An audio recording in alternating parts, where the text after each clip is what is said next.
어디서 천박하게 비린내 나는 거지년이 내 아들 돈으로 호강을 해. 시어머니는 바닥에 쓰러진 제 친정엄마의 머리채를 잡고 흔들더니 급기야 얼굴에 침을 퇴뱉었습니다. 그 순간 저는 도마 위에 있던 핏물 뚝뚝 떨어지는 통생닭을 맨손으로 집어들었습니다. 그리고 짐승의 괴성을 지르며 달려가 시어머니의 면상을 생닭으로 온 힘을 다해 후려갈겼습니다. 그들은 꿈에도 몰랐을 겁니다. 자신들이 벌레 보듯 취급하던 시장통 며느리가 사실 강남 한복판에 800억대 빌딩을 가진 진짜 건물주라는 사실을 말이죠. 이제 허영심에 미친 시댁 식구들을 길바닥에 나앉게 만들 처절한 복수가 시작됩니다. 오늘의 사연 시작합니다. 사연이 시작하기 전 좋아요와 구독을 눌러주세요. 오늘 하루 행운과 행복이 가득하도록 기원해 드릴게요. 허공을 가른 생닭이 둔탁한 소리를 내며 명자의 얼굴에 정통으로 꽂혔습니다. 핏물이 명자의 번쩍이는 진주 목걸이와 비단옷 위로 뚝뚝 떨어졌습니다. 명자가 두 손으로 얼굴을 감싸주며 바닥으로 나뒹굴었습니다. 명자가 발버둥을 치며 비명을 질렀습니다. 아, 내 눈. 이 미친년이 쳐돌았나? 감히 누구 얼굴에 이딴 피비린내 나는 생닭을 집어던져. 사람 살려. 옆에서 넋을 잃고 서 있던 민호가 눈을 부릅뜨며 제 어깨를 거칠게 밀쳤습니다. 야, 유지원. 너 지금 미쳤어. 우리 엄마가 누군 줄 알고 이딴 끔찍한 짓을 해. 당장 떨어지지 못해. 제가 바닥에 뒹구는 생닭을 차가운 눈으로 내려다보며 대답했습니다. 왜? 당신네 모자가 입만 열면 달고 살던 그 지긋지긋한 비린내, 그 잘난 콧구멍에 원 없이 맡아보라고 던져줬다. 어때? 정신이 확 드니? 명자가 핏물 묻은 얼굴을 들고 삿대질을 해댔습니다. 아이고, 내 팔자야. 어디서 배운 거 없이 시장 바닥에서 닭대가리나 치던 무식한 년이 굴러들어와서 나를 쳐. 민호야, 당장 경찰 불러. 이 근본 없는 천것들 아주 콩밥을 먹여버릴 테니까. 저는 명자의 악다구니를 들으며 입꼬리를 비틀어 올렸습니다. 바닥에 주저앉아 덜덜 떠는 옥순의 어깨를 제가 단단히 감싸 안았습니다. 옥순이 제 옷깃을 쥐고 눈물을 뚝뚝 흘리며 말했습니다. 아이고, 지원아. 내가 왜 이래? 엄마는 진짜 괜찮아. 아무렇지도 않어. 제발 참아라, 응? 어서 사돈 어른께 싹싹 빌어. 너 이러다 시댁에서 쫓겨나면 어쩌려고 그래. 제가 옥순의 거칠고 투박한 손을 꽉 잡으며 말했습니다. 엄마, 고개 들어. 당장 고개 똑바로 들어. 죄 지은 짐승만도 못한 인간들이 저기 따로 있는데 우리가 왜 빌어. 이딴 썩어 빠진 집구석 며느리 노릇. 나도 이제 진저리 가나. 민호가 주먹을 꽉 쥐고 제 앞으로 다가와 소리쳤습니다. 너 진짜 끝까지 이럴래? 당장 우리 엄마 발밑에 무릎 꿇고 손이 발이 되도록 못 빌어. 안 그러면 너랑 나 오늘 당장 이혼이야. 도장 찍어. 제가 민호의 눈을 똑바로 쳐다보며 대답했습니다. 그래. 까짓것 하자. 이혼. 그깟 이혼 1000번 만번도 더 해줄 테니까 서류 가져와. 대신 니들이 방금 내 피 같은 엄마 몸에 손댄 죄값 내가 아주 뼈저리게 치르게 해줄 테니까 각오해. 제 통장에는 늘 800억이라는 숫자가 찍혀 있었습니다. 20대 초반에 시작했던 투자가 큰 성공을 거두었기 때문입니다. 하지만 저는 그 돈을 철저하게 숨기고 살았습니다. 돈 냄새를 맡고 파리떼처럼 꼬이는 사람들에게 넌더리가 났습니다. 그래서 낡은 시장통에서 닭을 파는 옥순의 딸이자 평범한 번역가로만 지냈습니다. 살을 애는 듯한 칼바람이 불던 3년 전 겨울이었습니다. 저는 빙판길이 된 시장 골목에서 닭이 가득 든 플라스틱 상자를 나르고 있었습니다. 발이 미끄러지면서 엎어졌고 상자 안에 있던 생닭들이 바닥으로 쏟아졌습니다. 얼음장 같은 바닥에 무릎을 찧어 일어날 수가 없었습니다. 지나가던 사람들은 힐끗 쳐다볼 뿐 아무도 도와주지 않았습니다. 그때 따뜻한 체온이 제 어깨를 감쌌습니다. 민호가 바닥에 무릎을 꿇고 앉아 맨손으로 닭들을 상자에 주워 담기 시작했습니다. 제가 놀라서 민호의 손을 말리며 말했습니다. 아이고, 손님, 더럽습니다. 닭 핏물 튀면 옷 다 버려요. 제가 혼자 알아서 주워 담을 테니 그냥 두시고 가던 길 가세요. 민호가 상자를 번쩍 들어 한쪽에 치워두고 제 두 손을 덥석 잡았습니다. 민호가 자신의 코트 주머니에서 하얀 면 손수건을 꺼내 제 손을 닦아주며 말했습니다. 세상에, 손이 얼음장처럼 꽁꽁 얼었잖아요. 여기 상처도 다 까지고 피가 나는데 어떻게 혼자 이걸 다 치우려고 하셨어요? 제가 핏물과 얼음 조각이 묻은 손을 뒤로 빼려 하며 대답했습니다. 아유, 안 돼요. 이 비린내가 얼마나 지독한데 비싼 옷에 피비린내 배면 세탁해도 안 지워집니다. 제발 그냥 가세요. 민호가 제 손을 더 꽉 쥐며 따뜻하게 웃었습니다. 괜찮습니다. 제 코에는 냄새 하나도 안 나는걸요. 저는 전혀 안 역겨우니까 미안해하지 마세요. 다치신 데나 빨리 닦으세요. 민호의 그 따뜻한 눈빛과 손수건의 온기에 저는 모든 경계를 무너뜨렸습니다. 세상에서 가장 차갑고 비린내 나는 제 손을 기꺼이 닦아준 사람이라는 생각에 마음을 빼앗겼습니다. 시간이 흘러 저는 민호를 따라 명자에게 처음 인사를 드리러 갔습니다. 최고급 한정식 집에 앉아있던 명자는 위아래로 저를 훑어보며 코웃음을 쳤습니다. 명자가 찻잔을 탁 소리나게 내려놓으며 물었습니다.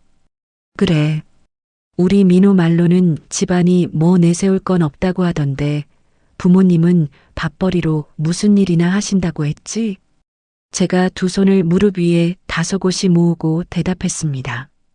네, 어머니께서 시장 골목에서 작은 생닭집을 운영하며 저를 키워주셨습니다. 명자가 인상을 팍 구기며 손수건으로 코를 막았습니다. 어머어머, 생닭? 어쩐지 내가 방에 들어올 때부터 어디서 퀴퀴하고 역겨운 비린내가 진동을 한다 했어. 시장 바닥에서 닭피 묻히고 사는 장사꾼 딸년이 무슨 요망한 수법으로 우리 귀한 아들을 홀려 먹은 거니? 제가 입술을 꽉 깨물고 고개를 숙였습니다. 민호가 제 손을 잡으며 명자에게 말했습니다. 엄마, 초면에 말이 너무 심하잖아. 지원 씨, 내가 죽어라 쫓아다녀서 만나는 사람이야. 제발 그만 좀 해. 명자가 기가 막히다는 듯 가슴을 치며 소리쳤습니다. 아이고, 내 팔자야. 내가 단단히 미쳤구나. 사람 사는 세상에 다 급이 있고 수준이 있는 법인데 어디서 근본도 없는 저런 청것을 내 며느리로 들이라는 거냐? 내 눈에 흙이 들어가기 전엔 절대 안 돼. 민호가 제 손에 깍지를 끼고 단호하게 대답했습니다. 엄마 눈에는 사람보다 돈이 먼저야.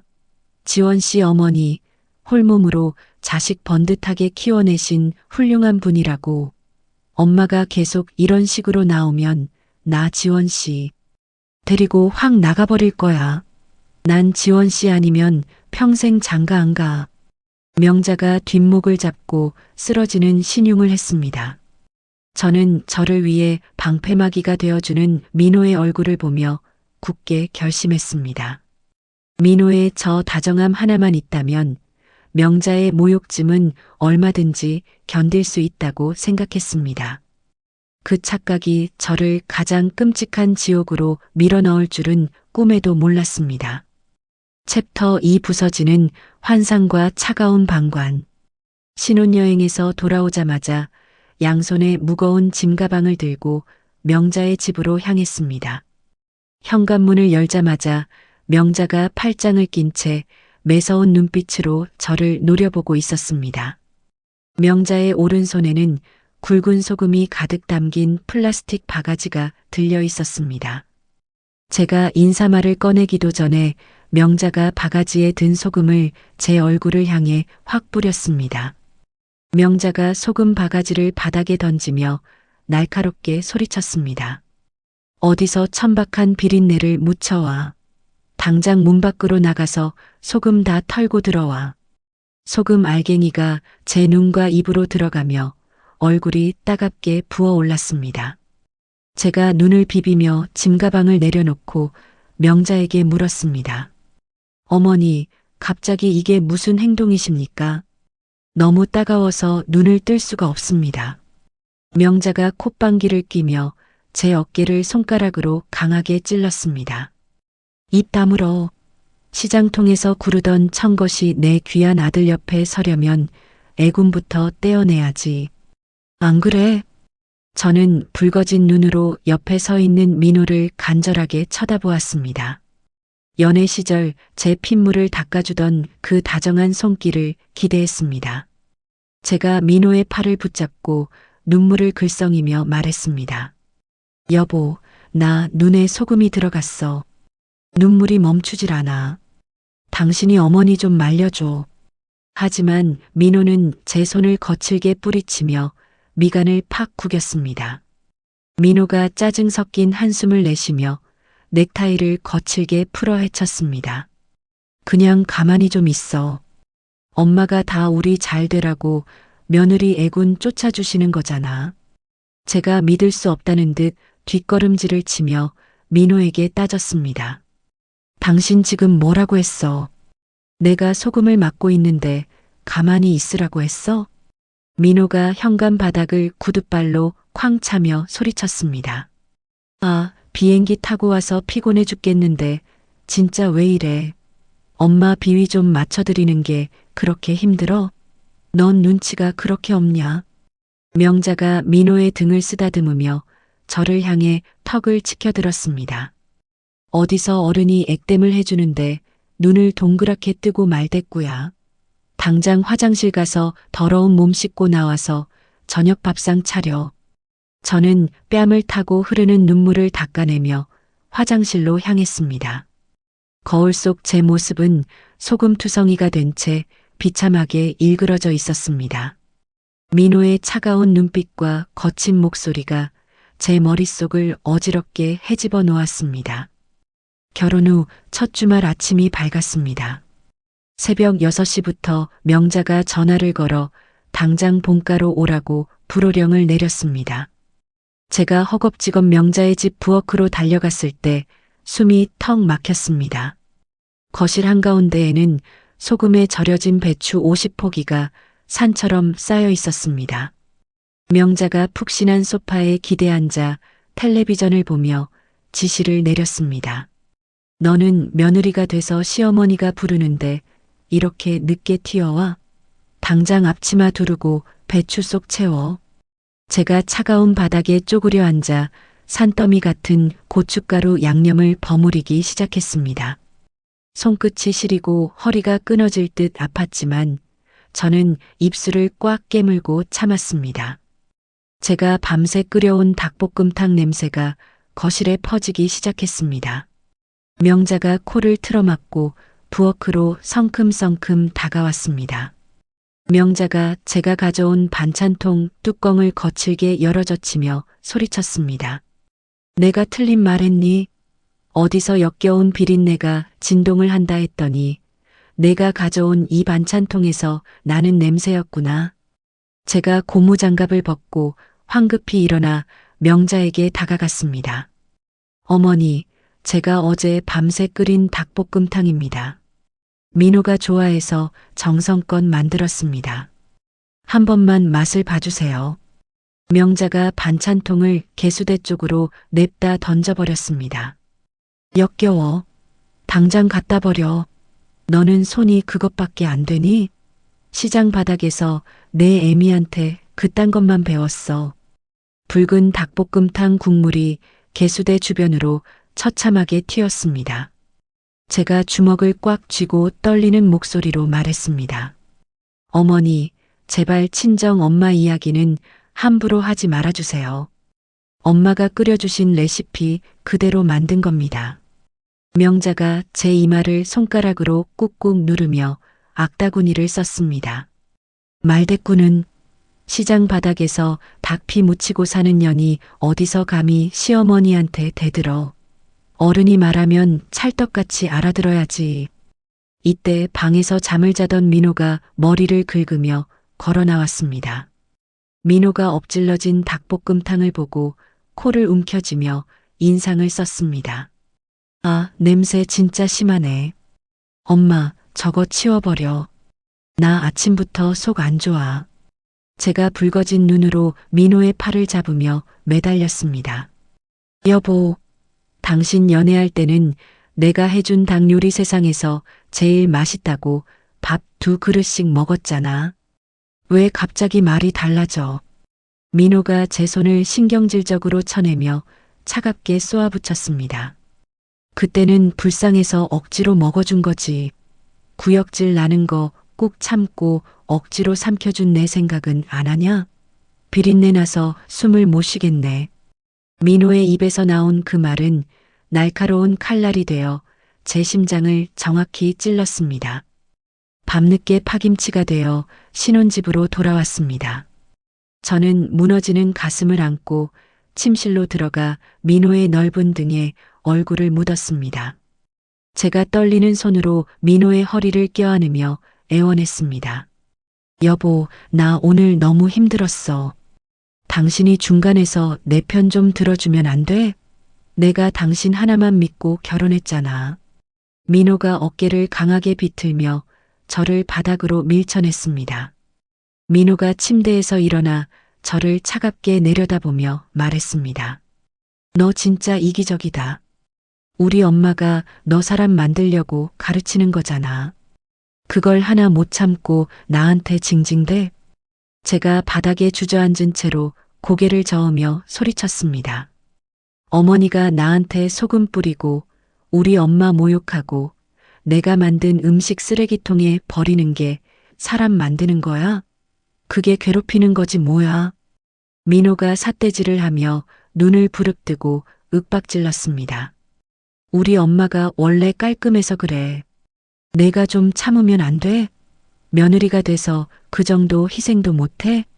제가 바닥을 짚고 천천히 일어나 민호의 눈을 똑바로 응시했습니다.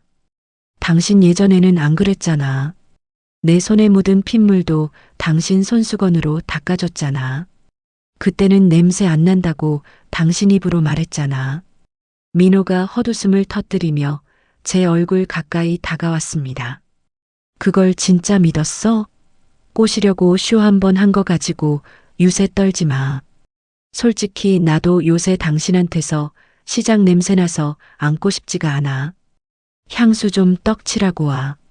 제가 심장이 멎는 듯한 충격을 받고 입을 벌린 채 물었습니다.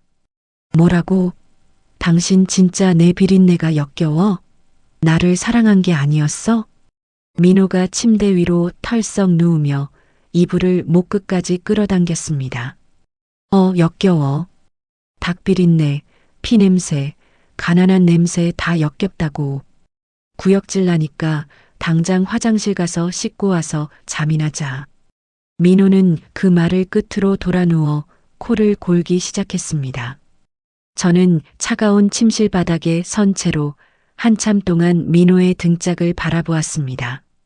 눈물은 더 이상 흐르지 않았습니다. 연애 시절 제 손을 닦아주던 다정함은 저를 올가매기 위한 완벽한 위선이었습니다. 제 마음속에서 사랑이라 믿었던 따뜻한 감정이 완전히 차갑게 식어버렸습니다. 대신 그 자리에 서늘하고 시퍼런 복수심이 독버섯처럼 피어나기 시작했습니다. 저는 이 위선적인 가족의 밑바닥을 끝까지 파헤쳐서 가장 처참하게 부숴버리겠다고 굳게 다짐했습니다. 챕터 사막마의 달콤한 속삭임과 탐욕의 덫. 일요일 오후 거실 소파에 앉아 빨래를 개키고 있었습니다. 현관문이 열리는 소리와 함께 명자의 호들갑스러운 목소리가 들려왔습니다. 명자가 허리를 굽실거리며 중년 남자를 거실로 안내했습니다. 남자는 머리에 번지르르하게 기름을 바르고 번쩍이는 금시계를 차고 있었습니다. 명자가 남자의 코트를 받아들고 콧소리를 내며 말했습니다. 최 회장님, 누추한 곳까지 오시게 해서 정말 죄송합니다. 여기 상석에 앉으시지요. 남자가 헛기침을 하며 거만하게 소파 중앙에 털썩 주저앉았습니다. 남자가 두꺼운 서류 가방을 탁자 위에 올려놓으며 명자에게 말했습니다. 사모님 성의를 봐서 제가 특별히 거름한 겁니다. 다른 사모님들은 정보 하나 달라고 저한테 줄을 서서 매달립니다. 제가 젖은 빨래를 바구니에 담으며 힐끗 남자를 쳐다보았습니다. 명자가 제 등을 찰싹 때리며 소리쳤습니다. 아, 넌 눈치가 그렇게 없니? 당장 부엌으로 기어가서 최고급 홍차 끓여와. 회장님 입맛 까다로우시다.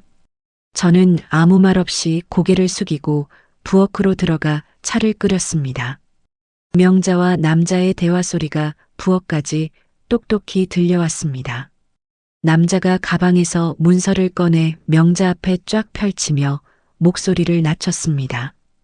제가 국토부 고위직 지인한테서 직접 빼온 1급 비밀 문서입니다. 여기 경기도 외곽 야산부지 보이시지요? 내년 봄에 신도시 개발 구역으로 확정 발표납니다. 지금 사두면 최소 10배는 남습니다.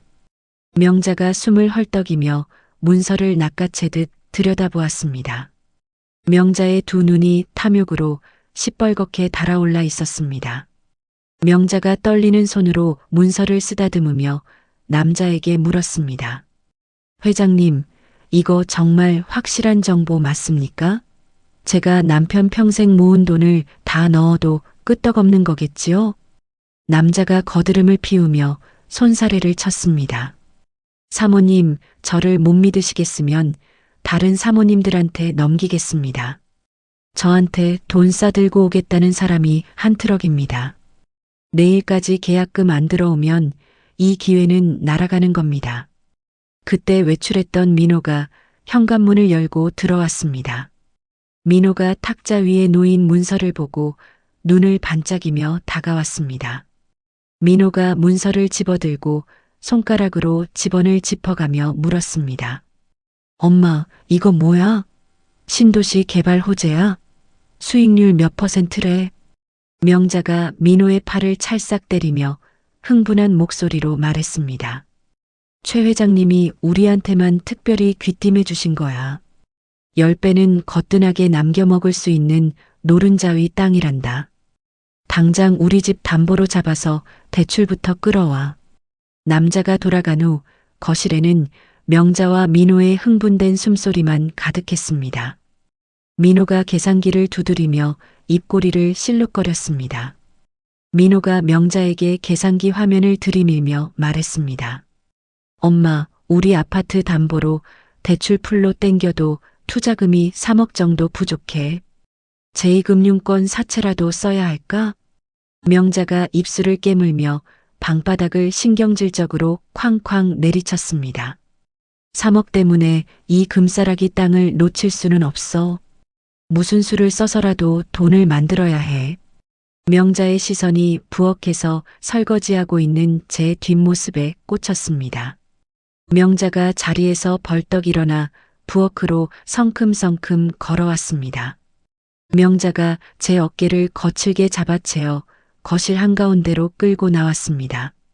제가 중심을 잃고 거실 바닥에 털썩 주저앉았습니다. 명자가 제 위에서 삿대질을 하며 고래고래 소리를 질렀습니다.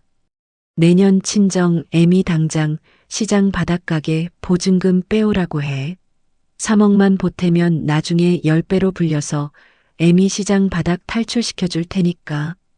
제가 치밀어 오르는 분노를 꾹 누르고 떨리는 목소리로 말했습니다. 어머니, 그 가게 보증금은 저희 엄마 전 재산입니다. 피땀 흘려번 돈을 어떻게 함부로 투자금으로 뺍니까? 명자가 제 머리채를 잡아채어 위로 획 꺾어버렸습니다. 어디서 말대꾸야. 시어머니가 돈 불려주겠다는데 고맙다고 넙죽 엎드리지는 못할 망정. 내 애미 평생 시장 바닥에서 비린내 풍기며 닭이나 썰다 죽게 놔둘 거냐? 제가 고통에 신음하며 민호의 바짓가랑이를 부여잡고 애원했습니다. 여보, 어머니 좀 말려줘. 우리 엄마한테 그 돈이 어떤 돈인지 당신 잘 알잖아. 닭 썰면서 손톱 빠져가며 모은 돈이야. 민호가 제 손을 구둣발로 거칠게 차내며 소리쳤습니다. 아, 진짜 징징대지 좀 마. 우리 엄마 말이 틀린 거 있어? 장모님도 이참에 돈 불려서 번듯하게 살면 좋잖아. 내가 지금 내 인생의 로또 당첨 기회를 걷어차려고 해? 제가 바닥에 엎드린 채로 눈물을 뚝뚝 흘리며 민호에게 매달렸습니다. 그 사람 사기꾼 같아. 너무 수상해. 다시 한번 잘 알아보고 해. 내 말 좀 들어. 민호가 제 말을 무시하고 탁자 위에 있던 무거운 유리 잿더리를 집어들었습니다. 민호가 잿더리를 제 바로 옆 벽면을 향해 힘껏 집어던졌습니다. 챙그랑 하는 날카로운 소리와 함께 유리 파편이 사방으로 튀었습니다. 파편 하나가 제 볼을 스치고 지나가며 붉은 피가 주르륵 흘러내렸습니다. 민호가 눈에 핏대를 세우고 제게 얼굴을 들이밀며 윽박질렀습니다. 내까짓게 감히 내 인생의 동아줄을 끊어? 너 오늘 당장 장모님한테 전화해서 돈 빼오라고 안 하면 이 집에서 쫓겨날 줄 알아. 저는 볼에 흐르는 피를 손등으로 닦아내며 자리에서 천천히 일어났습니다. 명자와 민호의 광기 어린 두 눈을 똑바로 응시했습니다. 제 가슴 속에서 마지막 남은 일말의 연민마저 차갑게 식어버렸습니다. 저는 떨리는 목소리를 애써 감추고 바닥에 고개를 푹 숙였습니다. 알겠습니다. 제가 어떻게든 돈을 마련해 보겠습니다. 조금만 시간을 주십시오. 민호가 그제야 씩씩대던 숨을 고르며 넥타이를 거칠게 풀어 헤쳤습니다. 진작에 그렇게 나올 것이지. 며칠 안으로 돈 안 가져오면 장모님 가게 직접 찾아가서 엎어버릴 테니까 알아서 해. 저는 짐을 챙겨 신혼집을 빠져나와 밖으로 걸어갔습니다. 길거리에 서서 머릿속으로 최 회장이 펼쳐 보였던 서류의 지번을 떠올렸습니다. 핸드폰을 꺼내 지번을 검색하자마자 헛웃음이 터져 나왔습니다. 최 회장이 신도시 개발구역이라며 사기를 치려 했던 곳은 쓰레기 매립지가 있는 맹지였습니다. 무엇보다 그 땅은 제가 소유한 강남 800억짜리 빌딩 뒷골목에 있는 제 소유의 잡종지였습니다. 최 회장은 완벽한 사기꾼이었고 탐욕에 눈먼 시어머니와 남편은 스스로 무덤을 파고 있었습니다. 저는 차가운 겨울바람을 맞으며 입꼬리를 비틀어 올렸습니다. 슬픔은 완벽한 분노로 치환되었고 제 머릿속은 차갑게 돌아가기 시작했습니다.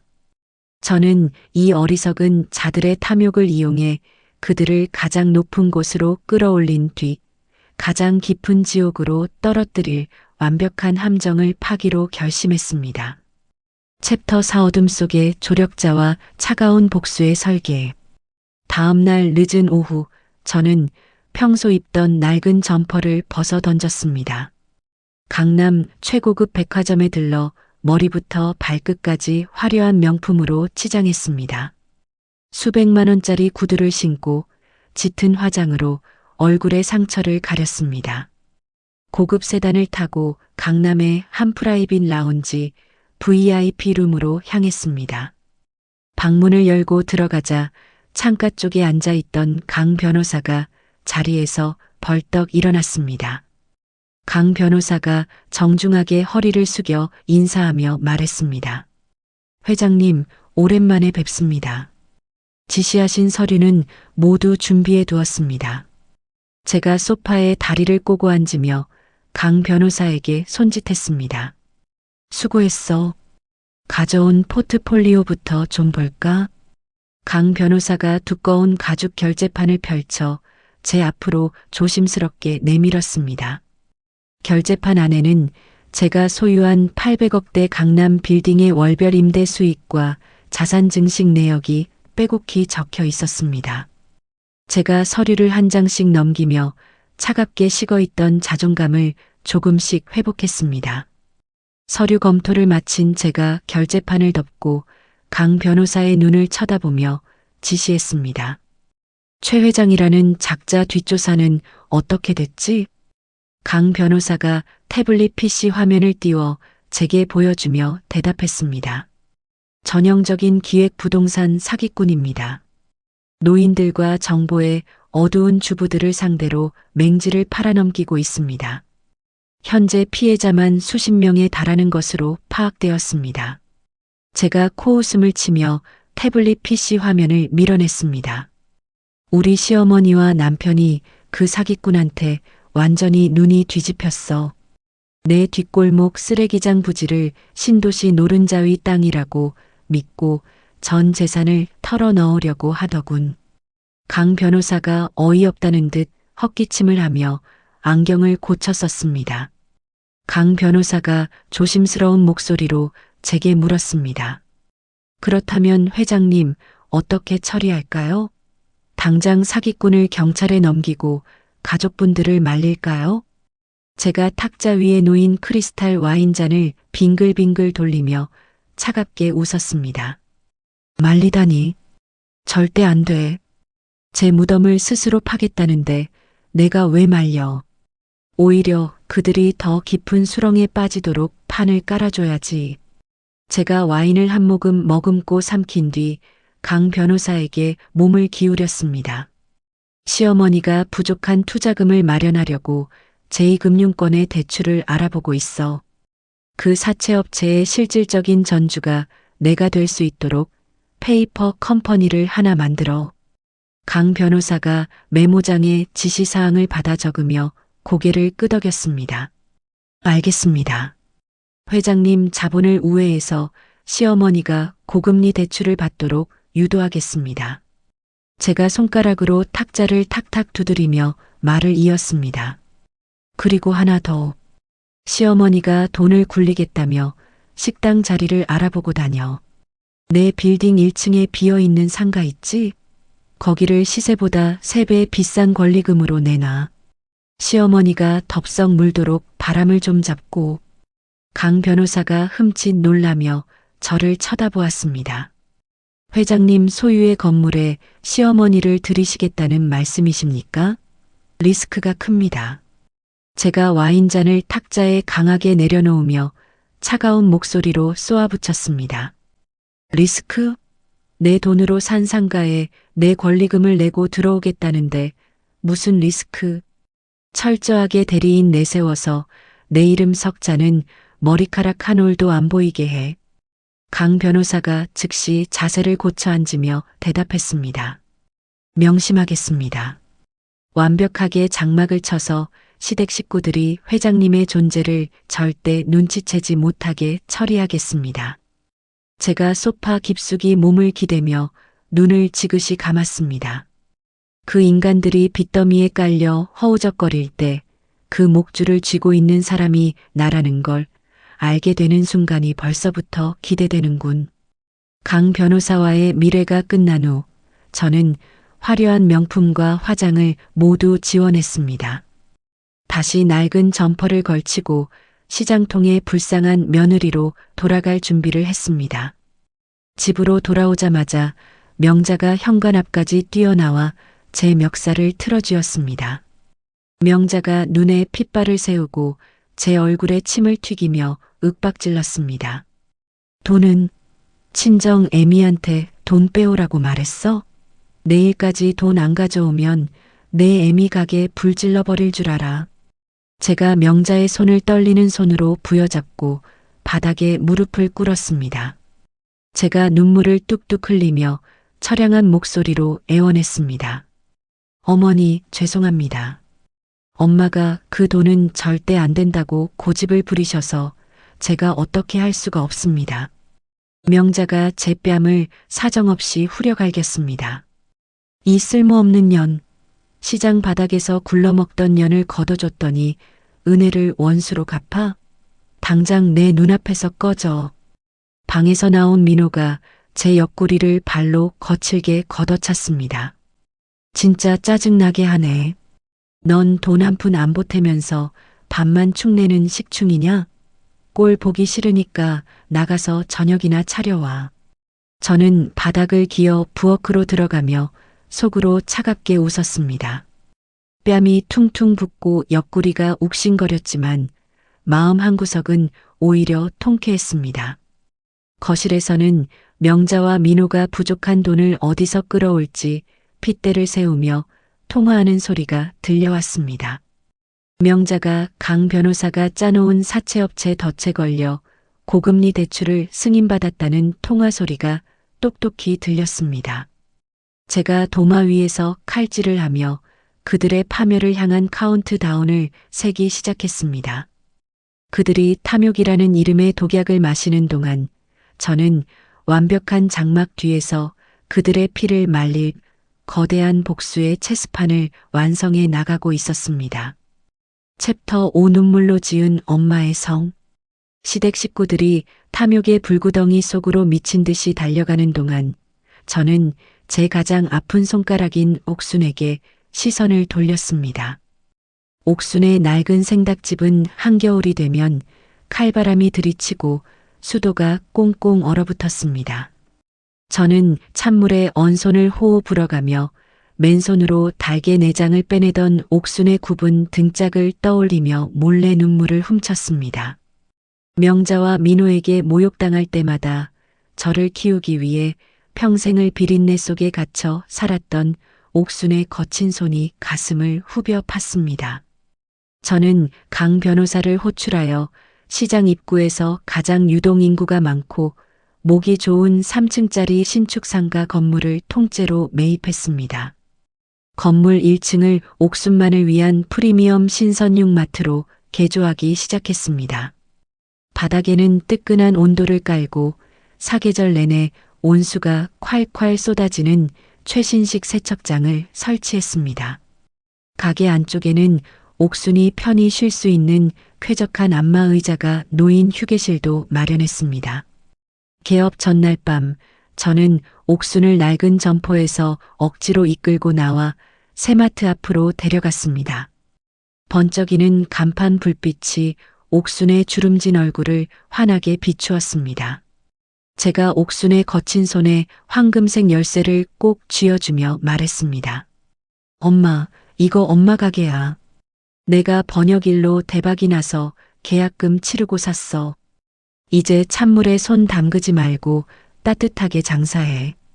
옥순이 믿을 수 없다는 듯 간판과 제 얼굴을 번갈아 쳐다보았습니다. 옥순의 입술이 파르르 떨리고 굳은 살이 박인 두 손이 열쇠를 쥔 채 허공에서 방황했습니다. 옥순이 바닥에 주저앉으며 짐승 같은 울음을 터뜨렸습니다. 아이고, 내 새끼. 내가 무슨 돈이 있다고 이런 걸 다 샀어. 시댁에서 구박이나 안 받으면 다행인데. 제가 옥순을 부둥켜 안고 시장 바닥 한가운데서 엉엉 소리내어 울었습니다. 시댁의 끔찍한 지옥구덩이 속에서 꾹꾹 눌러 담았던 서러움이 한꺼번에 터져 나왔습니다. 제가 옥순의 눈물을 닦아주며 떨리는 목소리로 맹세했습니다. 엄마, 내가 약속할게. 다시는 그 어떤 쓰레기 같은 인간들도 우리 엄마 몸에서 나는 냄새에 함부로 모욕 못하게 만들 거야. 내가 다 부숴버릴 거야. 옥순이 제 얼굴을 쓰다듬으며 고개를 끄덕였습니다. 그래, 지원아. 우리 떳떳하게 살자. 엄마는 이거면 족하다. 세상을 다 얻은 것 같아. 다음 날 프리미엄 신선육 마트는 아침부터 문전성시를 이루었습니다. 옥수는 화사한 분홍색 앞치마를 두르고 콧노래를 부르며 깨끗한 도마 위에서 닭을 손질했습니다. 따뜻한 온수가 나오는 세척장에서 닭을 씻는 옥순의 얼굴에는 전에 없던 평화로운 미소가 번져 있었습니다. 저는 진열대에 닭강정을 채워 넣으며 옥순의 환한 얼굴을 훔쳐보았습니다. 저녁이 되자 가게 셔터를 내리고 옥순과 마주 앉아 따뜻한 차를 마셨습니다. 옥순이 제 손을 꼭 잡고 주름진 눈가로 웃어 보였습니다. 지원아, 엄마는 오늘 하루가 꿈만 같다. 평생 닭비린내 풍기며 살았는데 오늘 처음으로 닭 튀기는 냄새가 향기롭다고 느꼈어. 제가 옥순의 어깨에 머리를 기대며 눈을 감았습니다. 엄마, 앞으로는 좋은 꿈만 꿔. 내가 매일매일 행복하게 해줄게. 옥순의 품에서 나는 은은한 비누 냄새가 제 얼어붙은 마음을 사르르 녹였습니다. 이 공간에서만큼은 저는 시댁에 구박받는 며느리도 차가운 복수를 계획하는 자상가도 아닌 평범하고 사랑받는 딸이었습니다. 숨막히는 시댁의 핍박 속에서 이 작은 마트는 저와 옥순에게 유일한 숨구멍이자 완벽한 성이었습니다. 폭풍 전 야처럼 짧고도 애틋한 모녀의 행복한 시간은 영원할 것만 같았습니다. 챕터 6 침배친 자존심 두 번째 위기. 행복은 얇은 유리창처럼 산산조각 났습니다. 어느 날 아침 옥순의 가게에서 매대를 정리하던 중 뉴스 속보가 흘러나왔습니다. 화면에는 모자와 마스크로 얼굴을 가린 남자가 수갑을 찬 채 공항에서 끌려가는 모습이 비쳤습니다. 수백억 대 기획 부동산 사기 피의자 최모 씨, 필리핀 도주 직전 검거라는 자막이 붉은색으로 번쩍였습니다. 제가 들고 있던 집게를 떨어뜨리며 텔레비전 화면을 뚫어지게 바라보았습니다. 바로 그 순간 제 핸드폰이 미친 듯이 울리기 시작했습니다. 화면에는 민호라는 이름이 쉴 새 없이 깜빡거렸습니다. 제가 전화를 받기도 전에 현관문 밖에서 시어머니 명자의 날카로운 비명소리가 들려왔습니다. 내 돈, 내 피 같은 돈, 지원이 2년 당장 나와. 제가 가게 문을 열고 나가자 명자가 머리를 산발한 채 숨을 헐떡이며 서 있었습니다. 그 뒤로 민호가 넥타이가 반쯤 풀어진 채 얼굴이 하얗게 질려 서 있었고 시누이 희진까지 눈에 핏발을 세우고 서 있었습니다.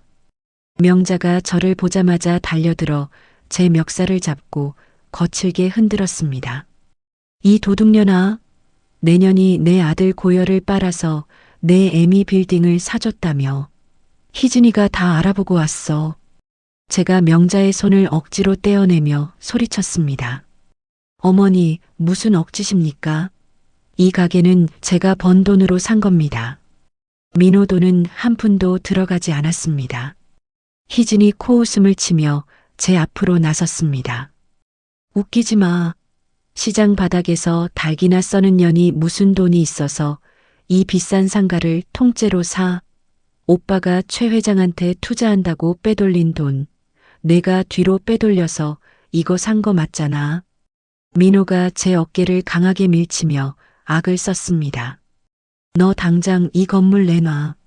최 회장 그 새끼 사기꾼인 거 알았지?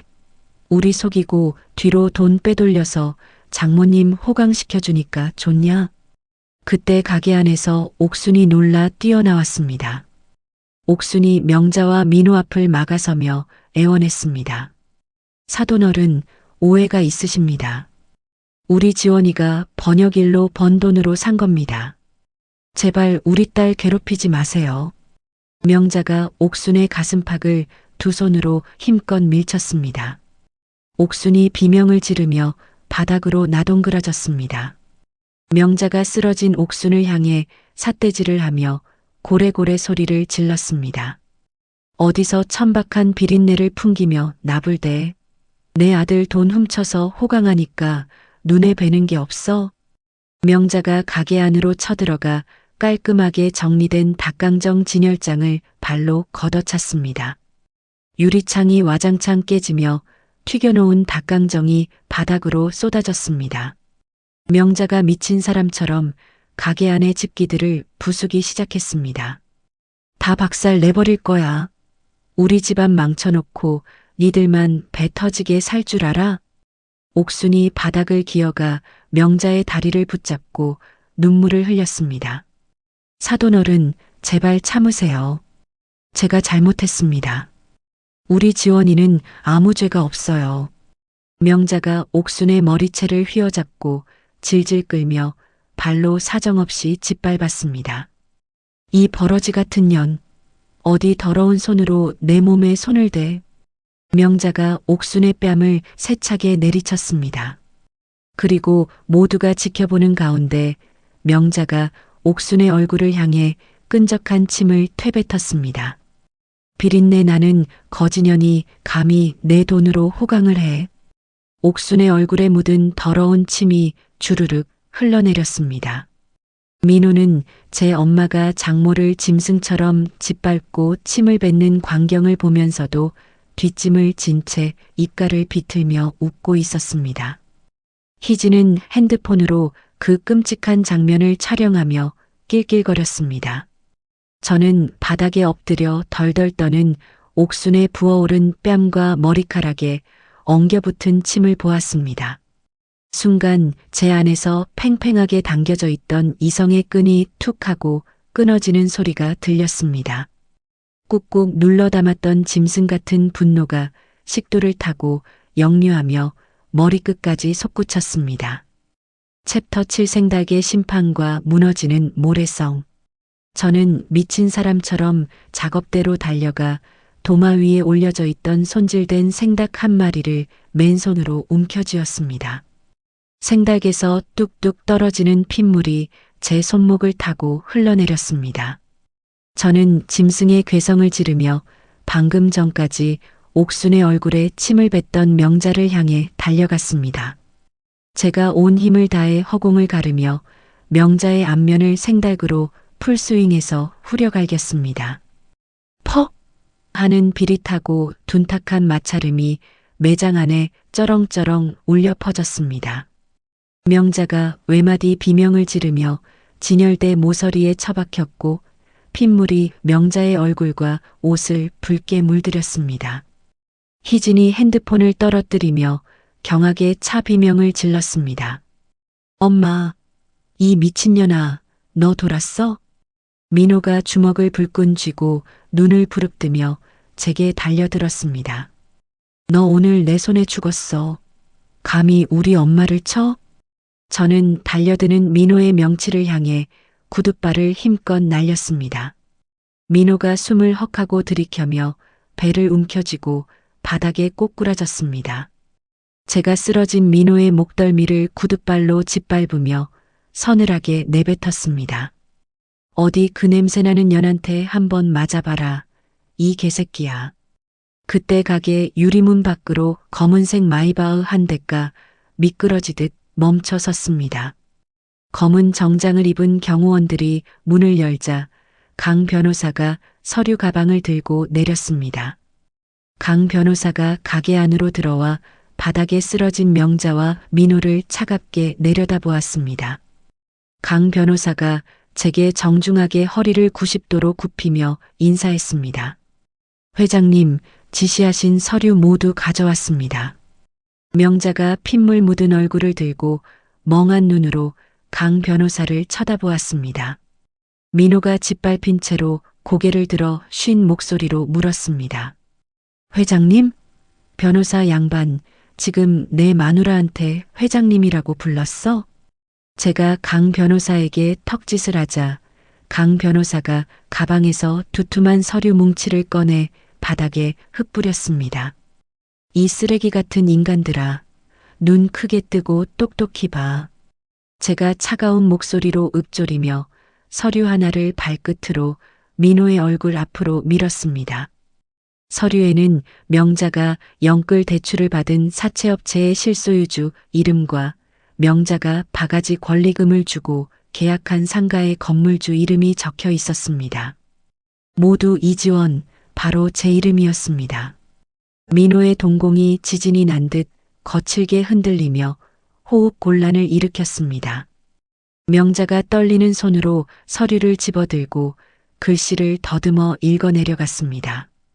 이게 다 무슨 소리야? 내가 상가 건물주라고? 내가 사채업자라고? 강 변호사가 안경을 추어 올리며 명자에게 또박또박 쐐기를 박았습니다.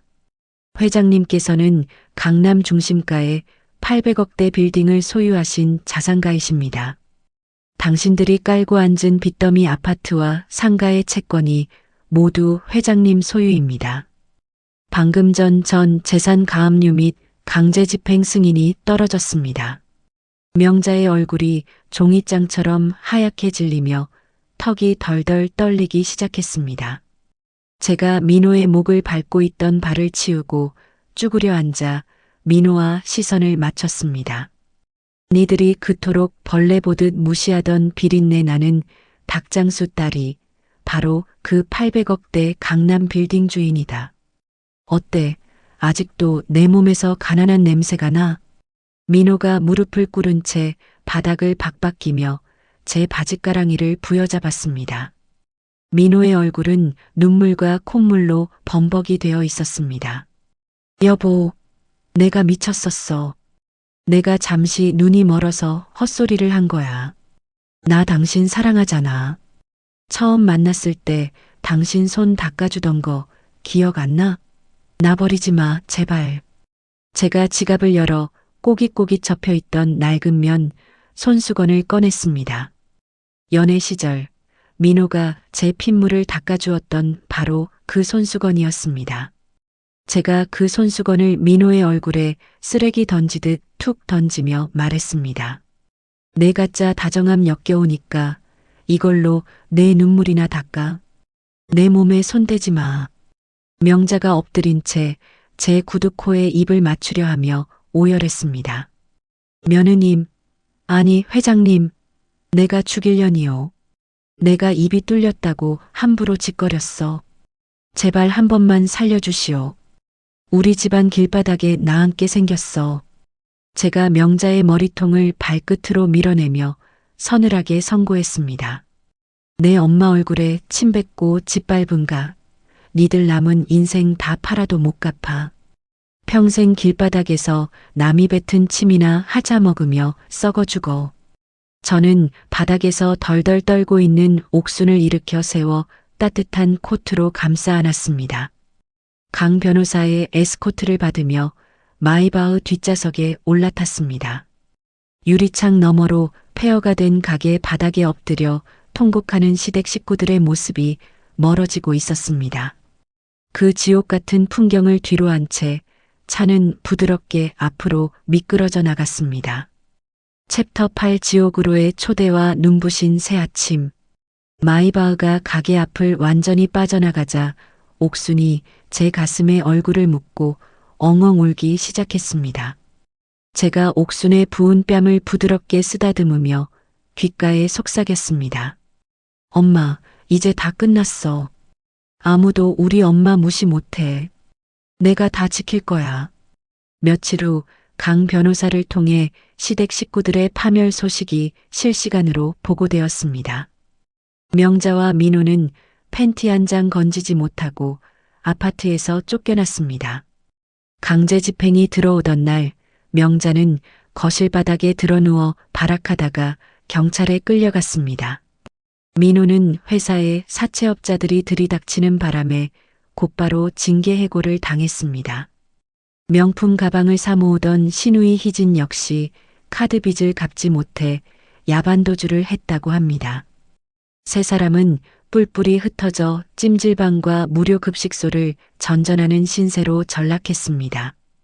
저는 민호에게 위자료 한 푼 없는 완벽한 이혼 소장을 보냈고 민호는 군말 없이 도장을 찍을 수밖에 없었습니다. 서류에 찍힌 붉은 도장을 확인하는 순간 제 가슴을 무겁게 짓누르던 체증이 시원하게 씻겨 내려갔습니다. 저는 더 이상 제 자신을 숨기지 않기로 했습니다. 옷장 깊숙이 박아두었던 낡은 점퍼들을 모두 버리고 화려한 수트를 차려입었습니다. 제가 소유한 강남 800억대 빌딩의 최상층 펜트하우스 오피스로 당당하게 출근을 시작했습니다. 강 변호사와 함께 건물 수익률을 올리고 새로운 투자처를 물색하며 진짜 제 능력을 발휘했습니다. 사기꾼 최 회장이 구속되면서 명자가 잃어버린 돈 중 일부가 제 통장으로 회수되었습니다. 저는 그 돈을 전부 보육원과 미혼모 센터에 기부해버렸습니다. 명자가 피눈물을 흘리며 모았던 돈이 가장 가치 있는 곳에 쓰이는 것을 보며 묘한 쾌감을 느꼈습니다. 그 사이 옥순의 프리미엄 신선육 마트는 엄청난 대박을 터뜨렸습니다. 최고급 위생시설과 옥순의 비법 닭강정 맛이 입소문을 타면서 전국에서 가맹 문의가 쇄도했습니다. 저는 옥순을 프랜차이즈 대표 자리에 앉히고 브랜드화 사업을 적극적으로 도왔습니다. 1년 만에 옥순 닭강정은 전국에 50개가 넘는 가맹점을 둔 번듯한 중견 기업으로 성장했습니다. 어느 맑은 봄날 아침, 저는 옥순과 함께 매장 오픈 준비를 돕고 있었습니다. 옥순이 번쩍이는 다이아몬드 반지를 낀 손으로 능숙하게 닭을 버무리고 있었습니다. 제가 옥순의 옆구리를 찌르며 장난스럽게 물었습니다. 엄마, 우리 대표님, 반지 끼고 닭 튀기니까 기분이 어때? 비린내 안 나? 옥순이 앞치마에 손을 닦으며 호탕하게 웃음을 터뜨렸습니다. 야, 이 가시네야. 비린내가 웬 말이냐? 엄마한테는 이 닭 냄새가 세상에서 제일 향기로운 돈 냄새다. 옥순이 튀겨낸 닭강정 하나를 제 입에 쏙 넣어주었습니다. 입안 가득 퍼지는 바삭하고 고소한 맛에 저절로 미소가 지어졌습니다. 가게 앞 유리창 너머로 따뜻한 봄 햇살이 부서져 내렸습니다. 도로 한 구석에서 폐지를 줍고 있는 남루한 차림의 남자가 제 시선에 들어왔습니다.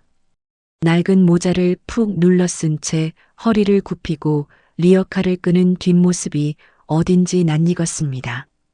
제가 무심코 시선을 거두고 유리창에 비친 제 모습을 보았습니다. 화려한 옷을 입고 당당하게 서 있는 제 모습이 더없이 아름다워 보였습니다. 과거의 껍질을 완벽하게 벗어던진 저는 사랑하는 엄마와 함께 가장 눈부시고 찬란한 진짜 내 인생을 살아가고 있었습니다. 지금 돌이켜보면 낡은 시장통에서 겪었던 그 끔찍했던 시간들이 마치 전생의 일처럼 아득하게 느껴집니다. 화려한 껍데기와 직업만으로 사람의 급을 나누고 짓밟던 그들은 결국 자신들의 맹목적인 탐욕에 잡아먹혀 스스로 지옥불에 뛰어들고 말았습니다. 저는 이번 일을 겪으며 진정한 가치와 품격은 통장에 찍힌 숫자가 아니라 어떤 상황에서도 타인을 함부로 대하지 않는 따뜻한 인성에 있다는 것을 뼈저리게 배웠습니다. 매서운 칼바람 속에서도 저를 위해 기꺼이 생닭에 핏물을 묻히셨던 세상에서 가장 고귀한 우리 엄마. 이제는 제가 그 거칠고 따뜻한 두 손을 굳게 잡고 평생 눈물 없이 향기로운 길만 걷게 해드릴 겁니다. 혹시라도 지금 누군가의 부당한 멸시나 편견 속에서 홀로 상처받고 계신 분이 있다면 절대 스스로의 가치를 의심하지 마세요. 묵묵히 견뎌낸 여러분의 진가가 찬란하게 빛을 발하는 날이 반드시 찾아올 것입니다. 늘 여러분의 앞날을 응원하겠습니다. 이야기를 끝까지 들어주신 분이 계시다면 잘 들었다고 댓글 하나만 남겨주세요. 감사합니다.